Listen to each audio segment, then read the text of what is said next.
નમસ્કાર દર્શક મિત્રો આજે આપણો ફર્સ્ટ પોડકાસ્ટ છે અને ફર્સ્ટ પોડકાસ્ટના આપણા મહેમાન આપણા ગેસ્ટ જે કહીએ એવા હું એક એવી રીતે એને સંબોધી શકું કે તમે નોર્મલ માણસ જે કોઈ પણ ગુનો કરે તો આપણે સૌથી પહેલાં શું કરીએ કે એક વકીલ રાખીએ કે જે કોર્ટની અંદર જજ સાહેબની સામે દલીલો કરતો હોય.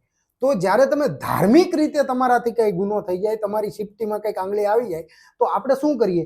એક વિદ્વાન બ્રાહ્મણની પાસે જઈએ કે એક વિદ્વાન જ્યોતિષની પાસે જઈએ અને એમને આપણી દલીલો છે એ ભગવાન પાસે જાય છે દલીલો કરવા અને ત્યાંથી આપણને એ દોષમાંથી આપણને મુક્તિ અપાવે છે. તો એવા જ એક વિદ્વાન જ્યોતિષ છે આપણી સાથે, પ્રફુલ્લ મહારાજ પોતે.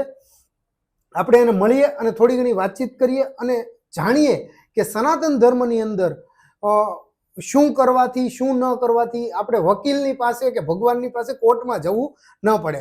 નમસ્કાર પ્રફુલ્લ મહારાજ, કેમ છે? બસ મજા છે બલભદ્રભાઈ. પ્રફુલ્લ મહારાજ, મારો પહેલો જ પ્રશ્ન એવો છે કે જ્યોતિષ શું છે? જ્યોતિષ એક ચમત્કાર છે કે પછી એક સાયન્સ છે? વાહ, પહેલો જેવો સારો પ્રશ્ન પૂછ્યો છે એ મને પણ ગમ્યો. સમજો ની છે જ્યોતિષ જો ગણનાની દ્રષ્ટિએ તમે જોઈએ, આપણે ગણનાની દ્રષ્ટિએ ગણતરીની દ્રષ્ટિએ જોઈએ તો તમે એને ગણિત પણ કહી શકો અને વિજ્ઞાનની દ્રષ્ટિએ એ શુદ્ધ વિજ્ઞાન પણ તમે એને કહી શકો છો.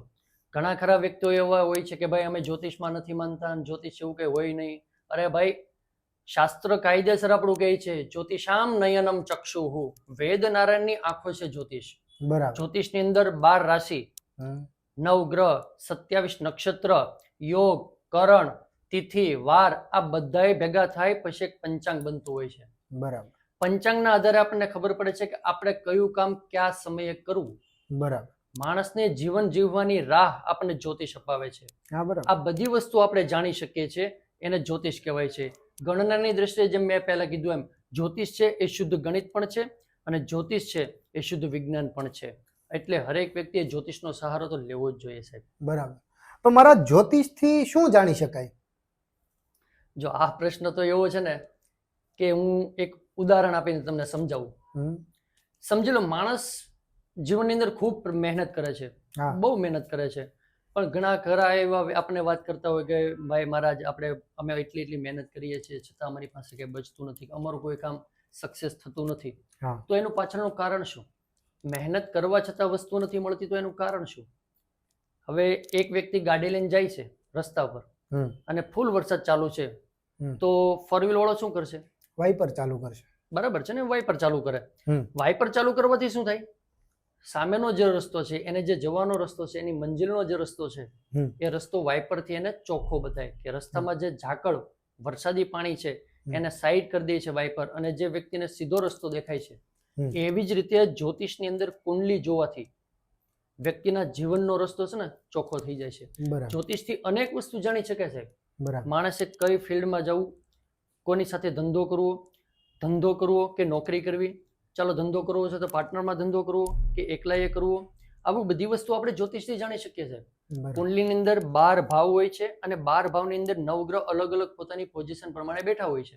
તો એ ગ્રહ ઉપરથી પણ આપણે જાણી શકીએ કે માણસનું જીવન કઈ રીતનું છે અને માણસ આ જીવનની અંદર ભૂતકાળ, ભવિષ્યકાળ અને વર્તમાન કાળ આ બધા ત્રણેય કાળનું પણ આપણે એની અંદરથી જાણી શકીએ છીએ. માણસે પ્રોપરલી શું કરવું જોઈએ એ આપણને જ્યોતિષથી જાણવા મળે છે સાહેબ.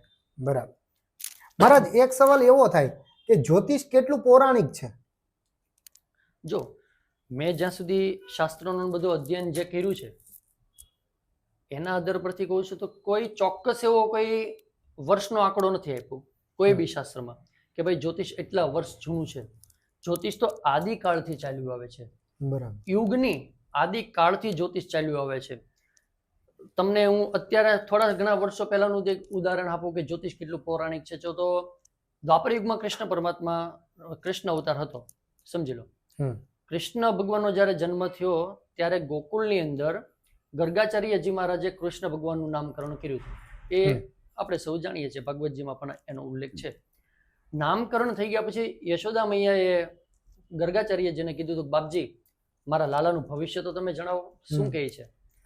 ત્યારે ગ્રહો, નક્ષત્રો અને કુંડલી જોઈને ગર્ગાચાર્યજી મહારાજે કીધું હતું કે મૈયા તારો લાલો તો ધર્મની સ્થાપના કરવા માટે આ પૃથ્વી પર અવતર્યો છે, સાથે સાથે અનેક અસુરોનો સંહાર પણ કરશે અને એક કરતા અનેક વિવાહ પણ તમારો લાલો કરશે. એટલે ત્યારે પણ જ્યોતિષની વાત છે. એટલે દ્વાપર યુગને અત્યારે 5,500 વર્ષ થઈ ગયા છે. એનાથી આગળ જઈએ તો અયોધ્યાની અંદર દશરથ રાજાને સંતાન નહોતું. ત્યારે એને વશિષ્ઠજીને પ્રશ્ન કર્યો દશરથ રાજાએ કે બાપજી, મારું એટલું ભવ્ય સામ્રાજ્ય છે, આટલું વિશાળ મારું રાજ્ય છે, તો શું અહીંયા અમારી રઘુકુળ જે પેઢી છે એનું પૂરું થઈ જશે? ત્યારે વશિષ્ઠજીએ કીધું, રાજન, તમારા ભાગ્યની અંદર પુત્ર છે, પણ એના માટે તમારે પુત્ર કામેષ્ઠી નામનો યજ્ઞ કરાવવો પડશે. જો તમે એ યજ્ઞ કરાવો તો ચોક્કસ તમારી ઘરે સંતાન થશે. ત્યારે પણ વશિષ્ઠજીએ ભવિષ્યવાણી કરી હતી, જ્યોતિષ્ય જ કર્યું હતું એ. બરાબર. અને પછી દશરથ રાજાએ યજ્ઞ કર્યો અને આપણે જાણીએ છીએ રામ, લક્ષ્મણ, ભરત અને શત્રુઘ્નનો ત્યાં પ્રાગટ્ય થાય છે. એ આપણે સૌ કથા જાણીએ છીએ. હવે એને 10 લાખ વર્ષ જેવું થયું છે ત્રેતા યુગને.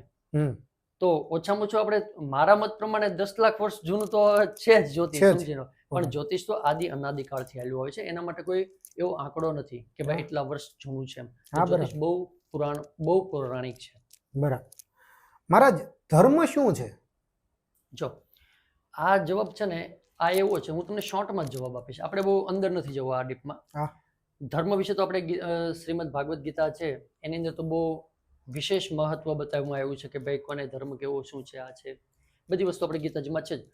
પણ મારા મત પ્રમાણે ધર્મની શોર્ટ વ્યાખ્યા કે આપણા દ્વારા કોઈ બીજા વ્યક્તિની આંખમાંથી આંસુ ન પડે, કોઈના કોઈ કારણોસર આપણે કોઈને નડીએ નહીં, મોટા મોટો ધર્મ એ છે.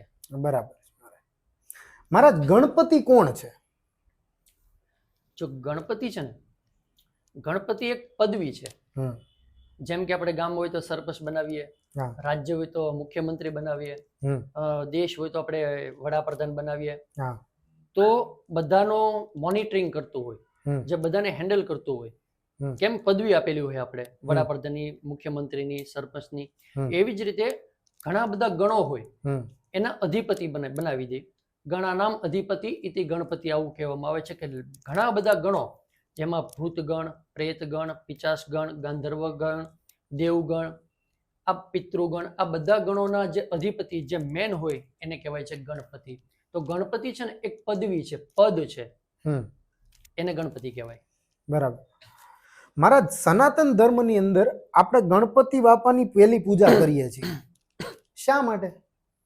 જો ગણપતિ બાપાના છે ને બહુ બધા નામ છે. એમાં આપણે જે લઈએ છીએ ને પૂજા વખતે, એ 2 નામ છે. એક છે વિઘ્નહર્તા અને એક છે વિઘ્નકર્તા. પૂજાની અંદર જો ગણપતિ બાપાનું નામ લેવામાં ન આવે, પૂજા હોય કે આપણી ઘરે કોઈ સારું કાર્ય આપણે કરતા હોઈએ અને એની અંદર જો આપણે ગણપતિ બાપાની પૂજા નથી કરતા, તો કોઈ ને કોઈ કારણોસર આપણા કામની અંદર વિઘ્ન આવતું હોય છે. આપણા કાર્યની અંદર વિઘ્ન ન આવે, કે આપણે જે કોઈ કાર્યની આપણે શરૂઆત કરીએ છીએ એ કાર્યની અંદર કોઈ જાતનું વિઘ્ન ન આવે, એ હેતુથી આપણે ગણેશજીની પહેલી પૂજા કરીએ છીએ.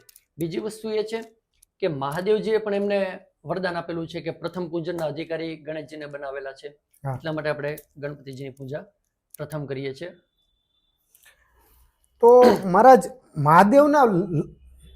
મહાદેવના લગ્ન વખતે જે ગણપતિજીની પૂજા કરવામાં આવી હતી, એ ગણપતિજી કોણ? વાહ. જો ગણપતિ છે ને, મેં જે તમને આગલા પ્રશ્નમાં જે જવાબ તમને આપ્યો, ગણપતિ છે એક પદવી છે. જ્યારે મહાદેવનું જ્યારે વિવાહ થયું ત્યારે એક દેવ હતા જે આદિ ગણેશ કહેવાય એને, એની પાસે આ ગણપતિની પદવી હતી.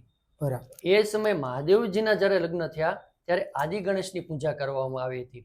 અને અત્યારે જે ગણપતિ છે, અત્યારે આપણે જે ગણપતિ કહીએ છીએ, અત્યારે ગૌરી પુત્ર એટલે કે પાર્વતીજીના જે પુત્ર ગણેશ છે એની પાસે ગણપતિની પદવી છે.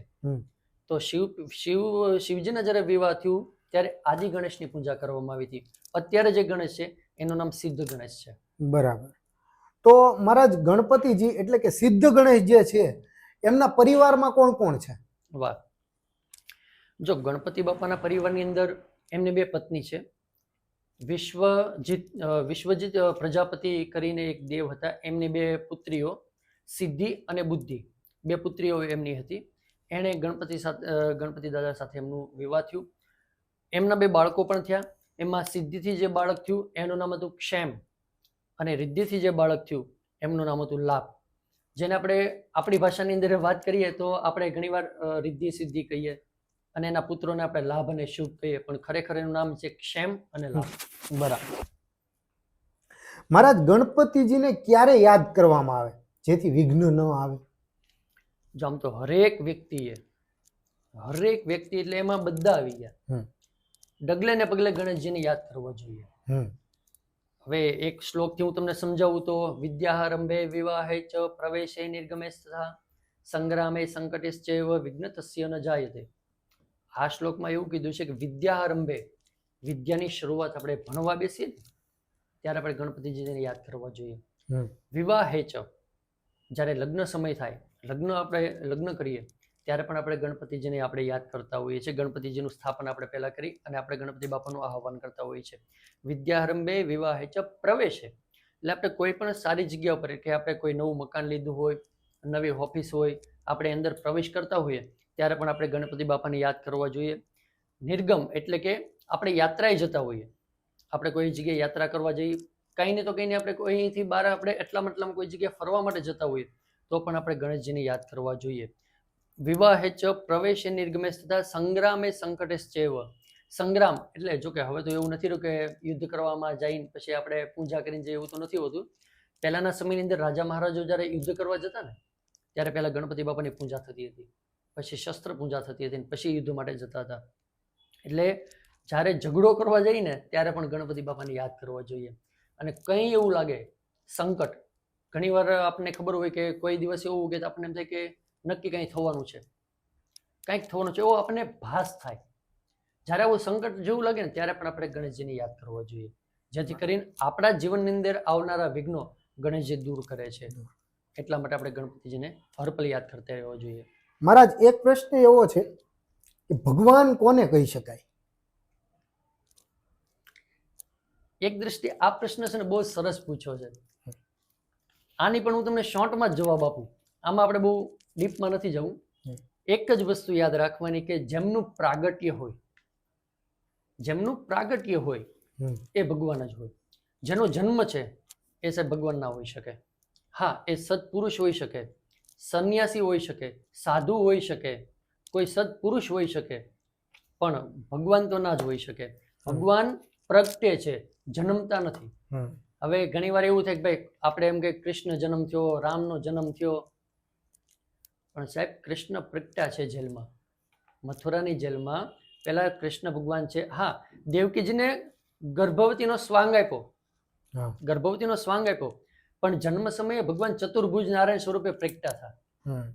અને પછી પ્રાર્થના કરી ભગવાન આમ નહીં, બાળક સ્વરૂપે આવો, અને પછી દેવકીજીની ગોદની અંદર બાળક સ્વરૂપે ભગવાન પ્રગટ થયા. એવી જ રીતે આપણે રામજી, શ્રી રામ ભગવાનનું પણ પ્રાગટ્ય થયું છે. ભય પ્રગટ કૃપાલા દીન દયાલ આપણે ગાઈએ ને, ભગવાન પ્રગટ્યા છે, જૈનમાં નથી. હરેક અવતાર લઈ લો તમે, નરસિંહ અવતાર લઈ લો, એમાં પણ ભગવાન સ્તંભમાંથી પ્રગટ થયા છે. મત્સ્ય અવતાર, કુર્મ અવતાર, બધા અવતારની અંદર ભગવાન પ્રગટ્યા છે, જન્મ નથી. એટલે જે જન્મે એ ભગવાન ના હોઈ શકે. એ પૂજનીય, કોઈ પણ વ્યક્તિ પોતાના જીવનને પૂજનીય બનાવી શકે, માણસોને પૂજે પણ ભગવાનનો દરજ્જો તો ન જ આપી શકે. ભગવાન તો પ્રગટે સાહેબ, જે પ્રગટે એને ભગવાન કહેવાય. બરાબર. મહારાજ, કોઈ પણ વ્યક્તિએ કયું પુસ્તક વાંચવું જોઈએ? જો સામાન્ય રીતે આપણા શાસ્ત્રની અંદર બહુ બધા પુસ્તકો, ઉપનિષદ, વેદ, પુરાણ, શાસ્ત્ર, બહુ બધા પુસ્તકો આપણી પાસે છે. આપણો ભંડાર છે આપણી પાસે, સમજો ને. પણ આપણે કોઈ દિવસ કોઈ પુસ્તકમાં ડોક્યુ કરતા નથી. જે કરવાનું છે ને એ આપણે કરતા નથી. મારી સલાહ પ્રમાણે હું એક જ સજેસ્ટ કરીશ કે હરેક વ્યક્તિએ મહાભારત વાંચવું જોઈએ. હવે આ મારો જવાબ સાંભળીને તમને એમ થશે કે અમારા એટલા બધા પુસ્તકો છોડીને મહાભારતનું શું કરવા નામ લીધું? તમને ખબર છે કે કોઈ એક જગ્યાએ ઝઘડો ચાલતો હોય ને, આપણે પૂછે ને ભાઈ શું થયું? ભાઈ અહીંયા મહાભારત થયું છે. અરે ઝઘડો ક્યાં અને મહાભારત ક્યાં? તમે મહાભારતને ઝઘડા સાથે સરખાવો છો? આપણે સનાતની છીએ, આપણે શું બોલીએ છીએ એનું પણ આપણને ભાન નથી રહેતું. ઘણી વાર કોઈ વાત હોય તો ત્યાં રામાયણ થઈ ગઈ, એટલે રામાયણ ક્યાં છે અને ઝઘડો ક્યાં છે?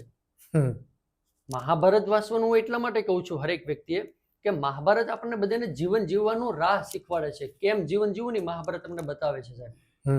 કે પુત્રને અંકુશમાં ન રાખો તો શું ફળ મળે, હા. એ મહાભારત શીખવાડે છે. પુત્રને બેઠા બેઠા બધી સંપત્તિ આપી દો તો શું ફળ મળે, એ આપણને મહાભારત શીખવાડે છે.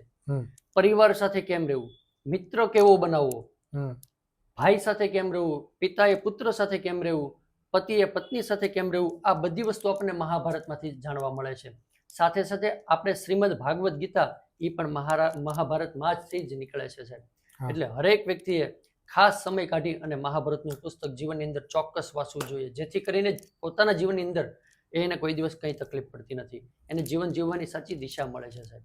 બરાબર. એટલા માટે મહાભારતનું પુસ્તક હરેક વ્યક્તિએ ચોક્કસ વાંચવું જોઈએ. વાંચવું. અને આ તો એવું કે તો એવો નિયમ છે, કૃષ્ણ કથા જે કરતું હોય ને, શ્રીમદ ભાગવત વાંચવા પહેલા, વ્યાસપીઠ ઉપર બેઠા પહેલા એ વ્યક્તિને મહાભારત ચોક્કસ વાંચવું જોઈએ, પછી જ કૃષ્ણ કથા કરી શકે છે. મહાભારતનો એટલો મહિમા છે, પણ આપણે જે કરવાનું છે મેં પહેલા કીધું એ આપણે કરતા નથી. એટલે મહાભારત ચોક્કસ વાંચવું જોઈએ સાહેબ. મહારાજ, એક સવાલ એવો છે મારી પાસે જે અત્યારે લોકો બહુ કન્ફ્યુઝ છે એમાં, કે અત્યારે જે યુગ ચાલે છે એનું નામ તો લગભગ બધાને ખબર જ હશે, પણ એ યુગ ચાલે છે એનું આયુષ્ય કેટલું છે, પ્લસમાં ટોટલ કેટલા યુગ છે, અને એ બધા યુગનું આયુષ્ય કેટલું હતું? જો આપણે શાસ્ત્રોક્ત રીતે તમે જોવો છો ને, તો આપણે આપણા ધર્મની અંદર એવું કીધું કે ભાઈ 4 યુગ થઈ ગયા. હા. એમ તો આદિ અનાદિકાળથી બધું ચાલ્યું જ આવે છે, ઘણા ખરા યુગો તો બદલી જ ગયા છે. હા. પણ આપણી સમજણ મતે છે ને, જો પહેલા સતયુગ થઈ ગયો, સતયુગ થયો, પછી ત્રેતાયુગ, પછી દ્વાપર અને પછી કલિયુગ. હવે તમે જો આયુષ્યની વાત કરો છો ને, તો સતયુગ જે થયો ને એ 17,28,000 વર્ષનો સતયુગ હતો. પછી ચાલુ થયો ત્રેતા. ત્રેતાયુગ હતો ને એ 12,08,000 વર્ષનો હતો. પછી દ્વાપર યુગ ચાલુ થયો. દ્વાપર યુગ 8,64,000 વર્ષનો હતો. અને પછી છે અત્યારે જે ચાલે છે એને આપણે કહીએ છીએ કલિયુગ. તો કલિયુગના વર્ષ છે ને 4,32,000 વર્ષ છે. બરાબર. તો એવો પ્રશ્ન થાય કે ભાઈ વર્ષોથી અમે સાંભળતા આવીએ છીએ કલિયુગ ચાલે છે, કલિયુગ ચાલે છે, તો કલિયુગ થયો કેવડો? ભલે એની 4,32,000 વર્ષની આયુષ્ય હોય, પણ અત્યારે કેવડો થયો છે? તો જો એક તમને કહી દઉં, માણસમાં 4 અવસ્થા આવે છે: બાલ્યાવસ્થા, તરુણાવસ્થા, યુવાવસ્થા અને વૃદ્ધાવસ્થા. એ હું તમે બધા આપણે જાણીએ છીએ. એવી જ રીતે હરેક યુગના 4 ચરણ હોય છે: બાલ્યાવસ્થા, તરુણાવસ્થા, યુવાવસ્થા અને વૃદ્ધાવસ્થા. અત્યારે જે કલિયુગ છે ને, બાલ્યાવસ્થામાં છે. બરાબર. કલિયુગ બાલ્યાવસ્થામાં છે, કારણ કે કલિયુગનું પ્રથમ ચરણ ચાલે છે, પહેલું ચરણ ચાલે છે, એટલે બાલ્યાવસ્થામાં પહેલું ચરણ છે. તો કલિયુગની બાલ્યાવસ્થા ક્યારે પૂરી થશે? તો કે 1,08,000 વર્ષ જ્યારે પૂરા થશે ત્યારે કલિયુગનું પ્રથમ ચરણ બદલશે, એ તરુણાવસ્થાની અંદર જશે. આપણે ઘરે નાના મોટી કોઈ પૂજા હોય, આપણી ઘરે પૂજા હોય ત્યારે આપણે, તમને ખબર હોય તો, કોઈ ભૂદેવ આપણે ત્યાં આવે અને પ્રધાન સંકલ્પ કરાવે તો એમ બોલે છે, કલિયુગે કલી પ્રથમ ચરણે ભૂલો કે ભરતખંડે, આવું બોલતા હોય. કદાચ જો આપણે કોઈ કાંદેને સાંભળ્યું તો આપણને ખબર પડે. કલિયુગનું પ્રથમ ચરણ ચાલે છે, જે અત્યારે 1,08,000 વર્ષ જ્યારે પૂરા થશે ત્યારે કલિયુગ બીજા ચરણની અંદર એનો પ્રવેશ થશે. અત્યારે કલિયુગની આયુ 5,500 વર્ષની થઈ છે, કારણ કે કલિયુગ છે દ્વાપર યુગ જ્યારે પૂરો થવાનો હતો ત્યારે કલિયુગની શરૂઆત થઈ. કારણ કે ઠાકોરજી જ્યારે સ્વધામ ગયા, કૃષ્ણ પરમાત્મા જ્યારે સ્વધામ ગયા ત્યારથી કલિયુગની શરૂઆત થઈ.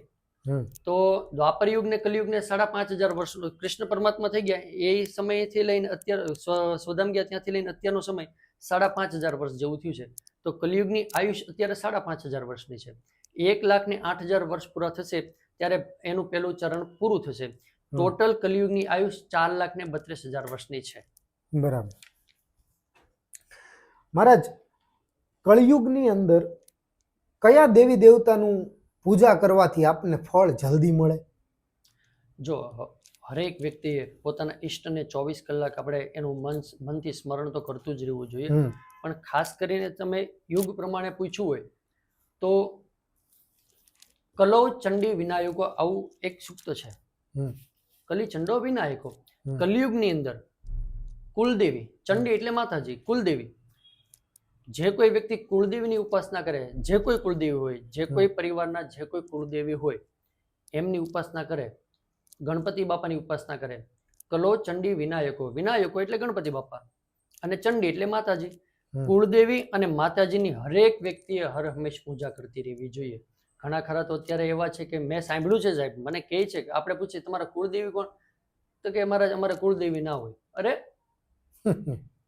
મા વગર દીકરો હોય કઈ રીતે શકે? હા રાઈટ.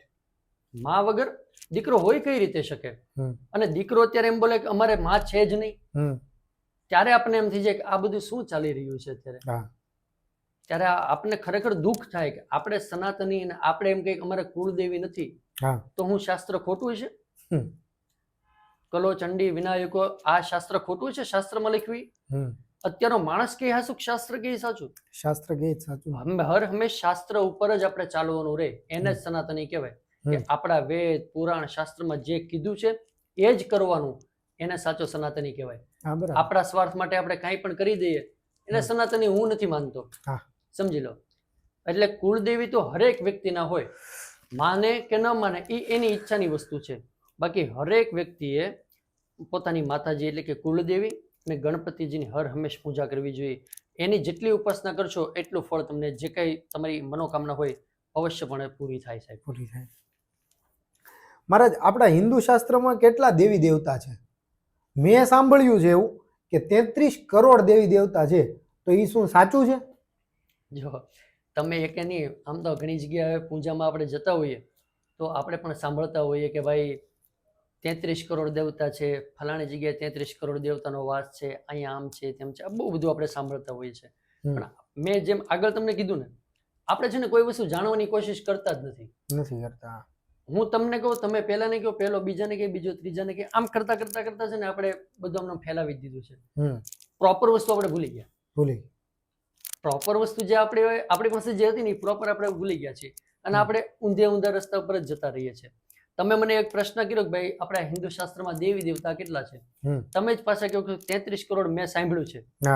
મેં પણ સાંભળ્યું છે, પણ આજે હું ક્લિયર કરી દઉં કે આપણા હિન્દુ શાસ્ત્રમાં 33 કરોડ દેવતા છે નહીં. બરાબર. હવે તમને એવું વિચાર આવશે તો આ બધા ખોટા? ના, એવું નથી સાહેબ. આપણા હિન્દુ શાસ્ત્રમાં હરેક શાસ્ત્રમાં એવું કહેવામાં આવ્યું છે કે 33 કોટી દેવતા છે. કોટીના બે મતલબ થાય.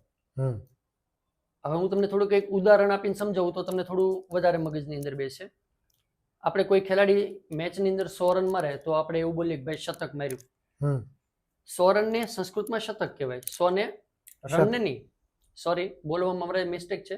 100 રનને નહીં, 100 નો જે આંકડો છે એને શતક કહેવાય.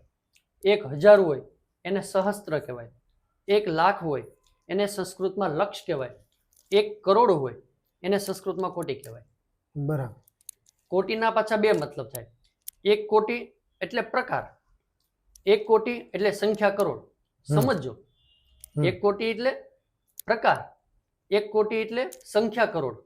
આપણા હિન્દુ શાસ્ત્રમાં 33 કોટી એટલે મતલબ છે 33 પ્રકારના અલગ અલગ દેવી દેવતા આપણા હિન્દુ શાસ્ત્રની અંદર છે. 33 કરોડ છે નહીં. તમે ખાલી વિચાર કરો, 33 કરોડ દેવી દેવતા હોય તો એમના નામ પણ હોવો જોઈએ. પણ કોઈ કીધું 33 કરોડના દેવી દેવતાના નામ બોલો, કઈ રીતે ગોતવા? પોસિબલ જ નથી ને સાહેબ. તો આપણા હિન્દુ શાસ્ત્રમાં 33 પ્રકારના દેવી દેવતા છે. એમાં પણ ઘણી વાર એવો વિચાર આવે તો 33 પ્રકારના દેવી દેવતા છે તો એ કોણ? એ કોણ એમ? તો આદિત્ય વસુઓ રુદ્ર વિશ્વ દેવશ્ચ પિતૃકા. આદિત્ય એટલે ભગવાન સૂર્ય જેવા 12. સૂર્ય ભગવાન જેવા કેટલા દેવતા? 12. આદિત્ય વસુ જે દેવતા છે એની જેવા 8, એટલે 12 ને 8 20. 11 રુદ્ર, 31. રુદ્ર એટલે આપણે હનુમાનજી મહારાજને આપણે શિવજીનો 11મો રુદ્ર આપણે માનીએ. એની જેવા 11, એટલે 20 ને 11 31. એક વિશ્વદેવ અને એક પિતૃ, જે આપણા પિતૃ દેવતા હોય એ. ટોટલ કેટલા છે? 33. આ 33 પ્રકારના દેવી દેવતા છે. આની જેવા અનેક હોઈ શકે, પણ પર્ટિક્યુલર આ 33 દેવતા જ આપણા છે. પછી જો આમાં કેવું છે, આપણે માતા પિતાની પૂજા કરીએ, આપણી ઘરે કોઈ બ્રાહ્મણ આવ્યો તો આપણે એના શરણ સ્પર્શ કરીને આપણે એમની પણ પૂજા કરીએ, આપણા ગુરુ આવ્યો હોય તો એમની પણ પૂજા કરીએ. આપણે એક માણસોની પૂજા કરીએ, એક જીવની પૂજા કરીએ છીએ. આપણે પછી વડલો હોય, પીપળો હોય, આપણે એની પણ પૂજા કરીએ, કારણ કે આપણે પ્રકૃતિની પૂજા કરીએ છીએ. આપણે ગંગાજી હોય, યમુનાજી હોય, તાપીજી હોય, નર્મદાજી હોય, આપણે નદીઓની પૂજા કરીએ. આપણે પહાડોની પૂજા કરીએ, ગિરનાર હોય, ગોવર્ધન હોય, હિમાલય હોય, આપણે પહાડોની પણ પૂજા કરીએ, આપણે જળ નદીઓની પૂજા કરીએ, જળની પૂજા કરીએ, પશુઓની પૂજા કરીએ. આમ કરતા કરતા આપણે કદાચ 33 કરોડ બનાવ્યા હોય, પણ પ્રોપરલી આપણે 33 પ્રકારના અલગ અલગ દેવતા છે. એની જેવા અનેક દેવતા છે, આપણે બધાને નમસ્કાર કરીએ, પણ 33 પ્રકારના દેવી દેવતા છે, 33 કરોડ નથી. એટલે હર હંમેશ 33 કોટી એવું બોલવાનું, 33 કરોડ બોલવાનું નહીં. બરાબર. મહારાજ, હવે એક પ્રશ્ન મારો પર્સનલી એવો છે, અને લગભગ ઘણા બધા લોકો જે રોજિંદા જીવનની અંદર શિવ અભિષેક કરીને પછી જ ભોજન ગ્રહણ કરતા હશે, એનો પણ હશે. માની લો કે મારું એવું એક વ્રત છે કે હું શિવ અભિષેક કરું એ પછી જ જળ અથવા તો ભોજન ગ્રહણ કરું છું સવારમાં, બરોબર? અને હું કંઈક એવા સંજોગોમાં, એવી પરિસ્થિતિમાં કે એવી જગ્યાએ ફસાણો છું કે ત્યાં નથી આજુબાજુમાં શિવાલય, તો શિવાલય ત્યાં છે પણ હું જઈ શકું એમ નથી, તો એવા સંજોગોમાં શું મારું વ્રત તૂટી જાય? તો ત્યારે એ વ્યક્તિને શું કરવું? જો, બહુ સારો પ્રશ્ન પૂછ્યો. આવા જે પ્રશ્નો છે ને, આ વખતે શ્રાવણ માસ જે ગયો ને, એમાં ઓછામાં ઓછા 2-3 વ્યક્તિએ મને આ પ્રશ્ન કર્યા હતા, અને તમે અત્યારે આ પ્રશ્ન કર્યો મને ગમ્યો, કારણ કે જેથી કરીને માણસોને ખબર પડે કે આપણું વ્રત તૂટતું નથી ને, એમાં જ આપણું વ્રત એમનામ જ રહી છે. હા, બરાબર. શિવપુરાણ જો આપણે વાંચ્યું હોય ને તો આપણને ખબર પડે. હર કોઈ વ્યક્તિને નિત્ય સવારે આપણે સ્નાનાધિકાર પતાવી, બધું કાર્ય પતાવીને આપણે શિવજીને જળ ચડાવીને પછી જ આપણે નાસ્તો અથવા તો જળપાન કરતા હોઈએ. ઘણા ખરા એવા નિયમો હોય છે. કોઈ સમય સંજોગે આ વ્યક્તિ શિવાલય ન જઈ શકે, અથવા તો શિવલિંગ આજુબાજુમાં કોઈ જગ્યા ઉપર નથી, તો એવા વ્યક્તિએ શું કરવું, આવો તમારો પ્રશ્ન છે. તો ત્યારે શિવપુરાણના આધાર પ્રમાણે હું જે મેં તમને જવાબ આપ્યો એ હરેક શાસ્ત્ર સહમત જ છે. તમે શાસ્ત્રની અંદર જઈને જોઈ પણ શકો છો. શિવપુરાણની અંદર ચોખ્ખું લખેલું છે કે જે કોઈ વ્યક્તિ શિવાલય રોજ જતો હોય, શિવ પૂજા કરતો હોય, અગમ્ય કારણોસર એ વ્યક્તિને શિવાલય મળતું નથી, તો ત્યારે આ વ્યક્તિએ માટીના શિવલિંગ બનાવવા જોઈએ, અને શિવજી અંદર છે એવો વિશ્વાસ રાખીને એની પૂજા કરવી જોઈએ. સમજી લો માટી પણ નથી, તો પુષ્પ હોય તો પુષ્પના પણ તમે શિવલિંગ બનાવી શકો, અને તમે શિવલિંગ છે એવું સમજીને પૂજા કરી શકો, તો પણ તમારું વ્રત તૂટતું નથી. ચાલો સમજી લો માટી કે પુષ્પ કાંઈ નથી, તો તમારી પાસે જે કોઈ પદાર્થ હોય, જે કોઈ એટલે જે કોઈ, એમાં બધી વસ્તુ આવી ગઈ, કોઈ પણ પદાર્થનું શિવલિંગને આકૃતિ આપી એની ઉપર તમે જળ અભિષેક કરી શકો, જેથી કરીને તમે તમારા વ્રતમાંથી નીકળી શકો. બીજી વસ્તુ, ચાલો સમજી લો તમારી પાસે કાંઈ નથી, આપણું શાસ્ત્ર છે ને બહુ સારું છે, તમને બધી છૂટછાટ આપે છે, પણ આપણે કોઈ દિવસ ને સમજવાની કોશિશ કરી જ નથી. સાહેબ, આમ ન કરાય, પેલું ન કરાય, પેલું ન કરાય, આવું કરી અને આપણી બુદ્ધિ છે ને ભ્રષ્ટ થઈ ગઈ છે, પણ આપણે સાચી વસ્તુ જાણવાની કોઈ દિવસ કોશિશ ના કરી નથી. સમજી લો તમારી પાસે કોઈ પદાર્થ નથી, તો શું કરવું? તો શિવપુરાણની અંદર એવું ચોખ્ખું લખેલું છે કે તમારા હાથનો અંગૂઠા ઉપર, અંગૂઠાને શિવલિંગ જ કીધું છે, મારા ઘરનું નથી કહેતો, પુસ્તકના આધાર ઉપર હું કહું છું. શિવપુરાણ પ્રમાણે તમારા અંગૂઠા ઉપર જળ અભિષેક કરી દો એટલે સાહેબ તમારે શિવ પૂજા થઈ ગઈ કહેવાય. બરાબર. એટલે આવી કન્ડિશનમાં હરેક વ્યક્તિએ જો આ વસ્તુ કરવી જોઈએ, જેથી કરીને એનું વ્રત પણ ના તૂટે અને પોતે વ્રતમાં પણ રહી શકે અને જળપાન આદિ કરી શકે. બરાબર. મહારાજ, અત્યારે પિતૃ માસ ચાલે છે, અને બીજી વસ્તુ એ મારે પૂછવી છે કે પિતૃ અને ભગવાનને જમાડવા માટે શું કરવું જોઈએ? વાહ, જો તમને ખબર હોય તો આ પિતૃ માસ ચાલે છે, તો ઘણા ખરા વ્યક્તિઓ બ્રહ્મ ભોજન કરાવતા હોય, બ્રાહ્મણોને ભોજન કરાવતા હોય. શું કામ કરાવે છે? કે એ ભગવાન અને પિતૃ અંતે તો બંને એક જ છે, કારણ કે પિતૃ છે એ દેવયોનીમાં હોય તો જ એને પિતૃ કહેવાય. સમજી લો, ભગવાનને જો તમારે જમાડવા હોય તો ભગવાનને આપણે પ્રાણાય સ્વાહા, અપાનાય સ્વાહા, વ્યાનાય સ્વાહા, આપણે એ રીતે આપણે ઘણી પૂજાઓમાં આપણે જોયું તો જમાડતા હોઈએ. આપણો ભાવ ભગવાનને આગળ આપણે રજૂ કરવાનો હોય છે હરેક વસ્તુમાં.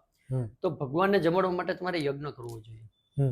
યજ્ઞની અંદર જેટલી આહુતિ પડે, જે કોઈ ભગવાનને આપણે જમાડતા હોઈએ, ઓમ વિષ્ણવે સ્વાહા, ઓમ વિષ્ણવે સ્વાહા, આપણે જે બોલીને આહુતિ આપતા હોઈએ, સીધું વિષ્ણુ પરમાત્મા સુધી પહોંચતું હોય છે. ભગવાનને જમાડવા માટે યજ્ઞ કરવો જોઈએ.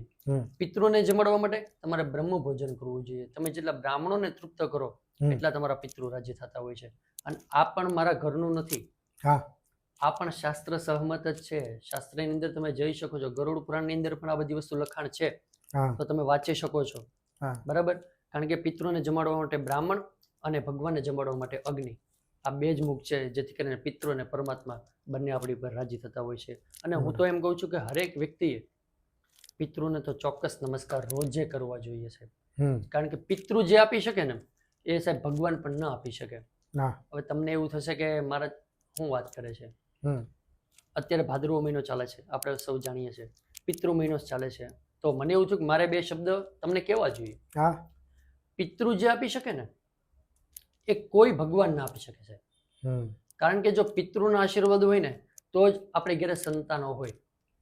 સંતાન દેવા માટે ભગવાન નથી આપતા, એ પિતૃ જ આપી શકે. સંપત્તિ, સારી સંપત્તિ એ પિતૃ જ આપી શકે.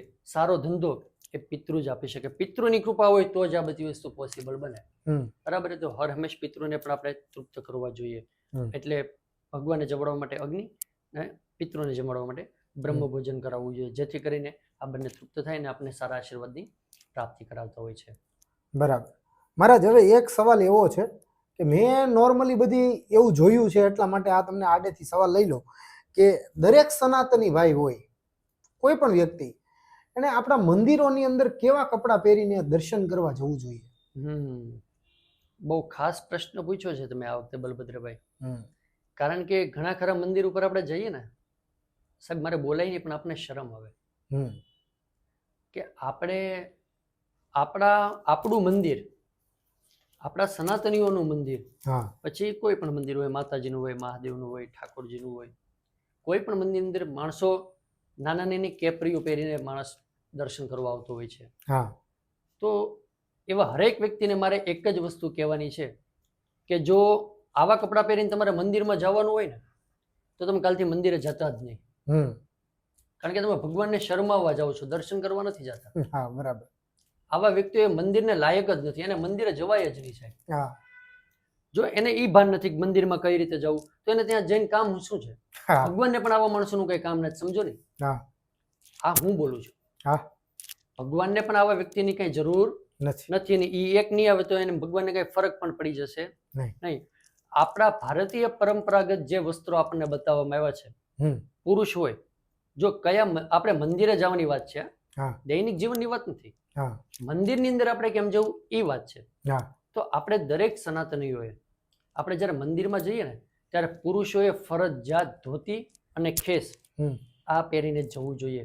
અને જો બહેનો એટલે કે સ્ત્રીઓએ ફરજિયાત સાડી પહેરીને જ જવું જોઈએ. હવે અગમ્ય કારણોસર માનો કે સાડીની વ્યવસ્થા નથી અથવા તો ધોતી કે ખેસની વ્યવસ્થા નથી, તો કોઈ સુતરાઉ કાપડ હોય, સુતરાઉ કાપડના કઈ પણ કપડા હોય, પછી ભલે પેન્ટ શર્ટ પણ કેમ ના હોય, સુતરાઉ એ પહેરીને પણ તમે મંદિરની અંદર જઈ શકો. સુતરાઉ ન હોય તો ઊન, કારણ કે સુતરાઉ અને ઊનને પવિત્ર માનવામાં આવે છે. તો આવા વસ્ત્રો હોય તો જ પહેરીને આપણે મંદિરે જવું જોઈએ, નકર કોઈએ મંદિરે જવું જોઈએ નહીં. બરાબર. મહારાજ એક સવાલ એવો પણ છે કે દાન અને મદદમાં શું ફરક છે? જો દાન એક એવી વસ્તુ છે, સમજી લો કે તમે મને કંઈ આપો છો, મારે જરૂર નથી, પણ હું બ્રાહ્મણ છું, છતાં તમે મને કઈ દક્ષિણા સ્વરૂપે કે દાન તરીકે આપો છો, દક્ષિણા નહીં, સોરી, તમે મને દાન આપો છો, તો તમે બ્રાહ્મણને આપો છો એને દાન કહેવાય. તમે મંદિરે આપો છો, મંદિર કોઈ જગ્યાએ મંદિર બને છે અને એની અંદર તમે ફૂલની તો ફૂલની પાખડી કંઈ કોઈને કોઈ રીતે કંઈ આપો છો, જગ્યા આપો છો, કોઈ વસ્તુ આપો છો કે પૈસા આપો છો, એને પણ દાન કહેવાય. પછી આપણે બેન હોય, આપણે દીકરી હોય, આપણે ફઈ હોય, આ લોકોને પણ કંઈ આપો છો એને દાન કહેવાય. જેને જરૂર કદાચ ના હોય છતાં પણ આપણે આપવાની ફરજ પડતી હોય એને દાન કહેવાય. સમજો તો જ તમને સમજાશે. જેને દેવાની, જેને જરૂર નથી છતાં આપણે આપીએ એને દાન કહેવાય. સુપત્ર વસ્તુને દાન કહેવાય.